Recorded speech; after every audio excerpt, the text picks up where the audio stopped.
Hey, thanks for watching 4Color Commentary. I'm Mark Allen, and this is another edition of Affordable Firsts. This is the Alpha Flight edition. This might take a little bit of time, but I want to clue you in on some Alpha Flight first appearances that go back to the beginning of the property. I should say the beginning of the property's first series, Volume 1.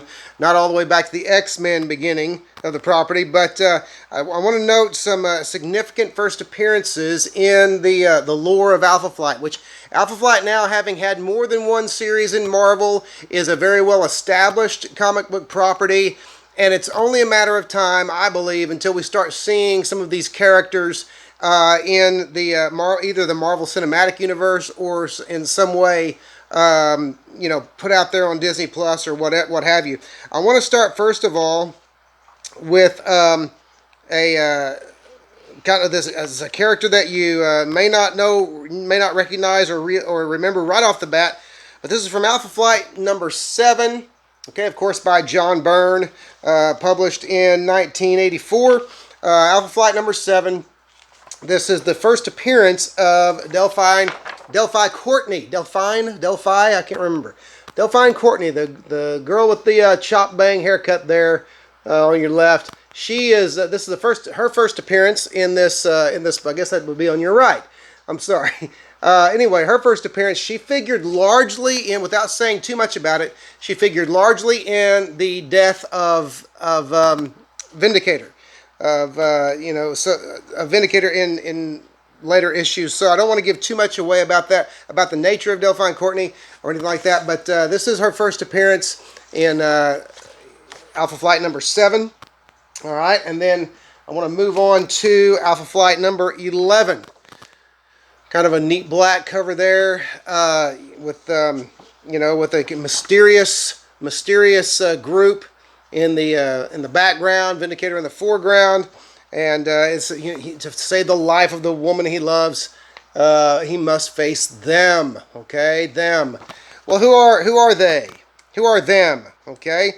I will say this too. I noticed it's interesting. They kind of put there is a character in a wheelchair within this group I'm about to talk about, but this character, they kind of throw a little bit of a curve.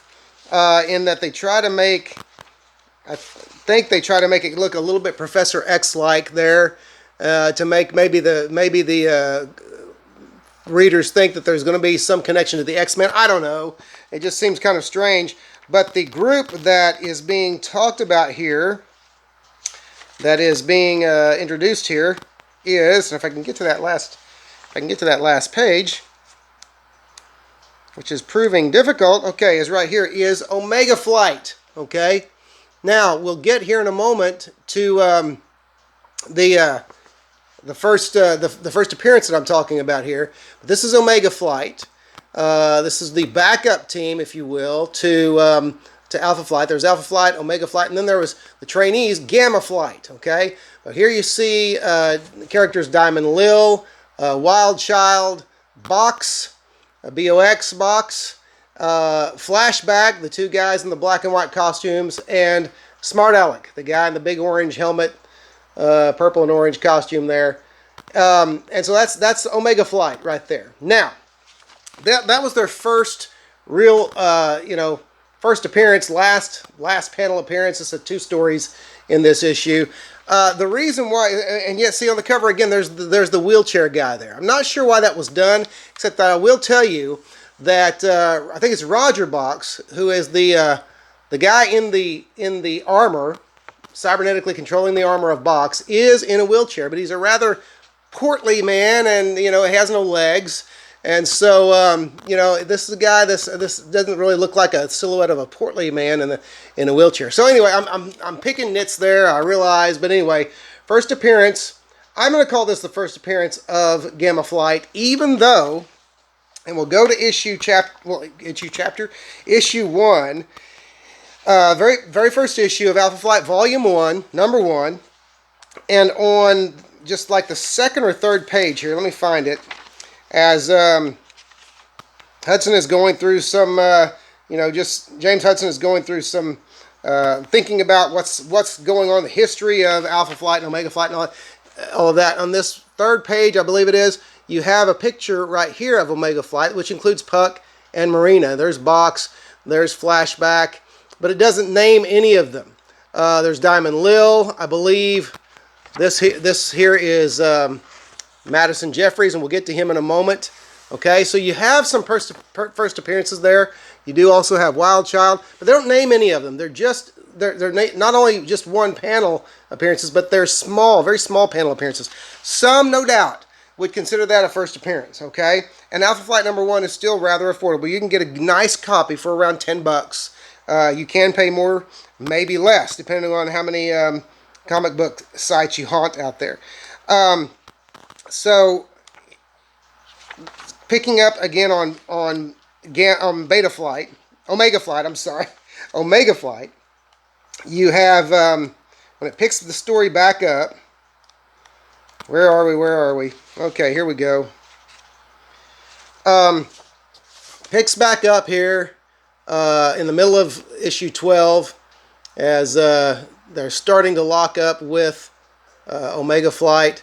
And that's when this is the panel where you first get their names. You get Diamond Lil, you get Smart Aleck, you get Flashback, you get Box. Okay, so again, this would be considered their first full appearance off Alpha Flight #12. Very important there, I think. And then lastly, in this book, I'm sorry, Alpha Flight #16. Alpha Flight #16. What you get there is within this book, you get the first appearance of a guy named Madison Jeffries, who I think is a very, very cool character. Because what Madison Jeffries is, and he's here, there's Box, by the way, in the wheelchair. You see what I was talking about when I said he looked nothing like the silhouette. Okay? But Box, or Madison Jeffries, I'm sorry, Madison Jeffries here is what is called, I believe, a technopath. I believe that's what they call it. Technopath? Transmutator. He's called a transmutator. And here's why. Here's Box. Roger Box throws a box there of mechanical parts at him, okay? And what happens? Well, Madison Jeffries is able to not just stop them in midair, but then form a robotic arm out of them. That is a cool power, okay? And this plays largely in Alpha Flight. Trying to think of what issue it is, but it's towards the end of John Byrne's run on it, where they have their final showdown really with Omega Flight, where Jeffries is able to take an old junker car and basically make a robot out of it to fight Diamond Lil. And just very cool. And there was some, Byrne did some very cool things in the book with those characters. Diamond Lil, for one, as a lady who is invulnerable, at one point takes a strand of her hair and is about to choke. I don't remember who it was, one of the other members of Alpha Flight, but was about to choke them, basically using her strand of hair like a strand of piano wire, which was very, very cool at the same time being very chilling and very dark. But anyway, just wanted to give you some heads up on some first appearances. Other than issue 1, all these others are still very affordable. I mean, I still find these in dollar boxes. I don't get them, but I still find them in dollar boxes all the time. See them there in cheap boxes. And so, anyway, some really cool first appearances to kind of squirrel away. All of them together. Don't take up a lot of room. There you go. There's the stack. There's the first appearances, Omega Flight, and all of that. And honestly, I thought the characters were not without some charm, not without some imagination. So anyway, just wanted to let you know about some first appearances and some affordable firsts. And so the Alpha Flight edition, go out there, hunt, find them, and thanks for watching 4 Color Commentary. Smash the like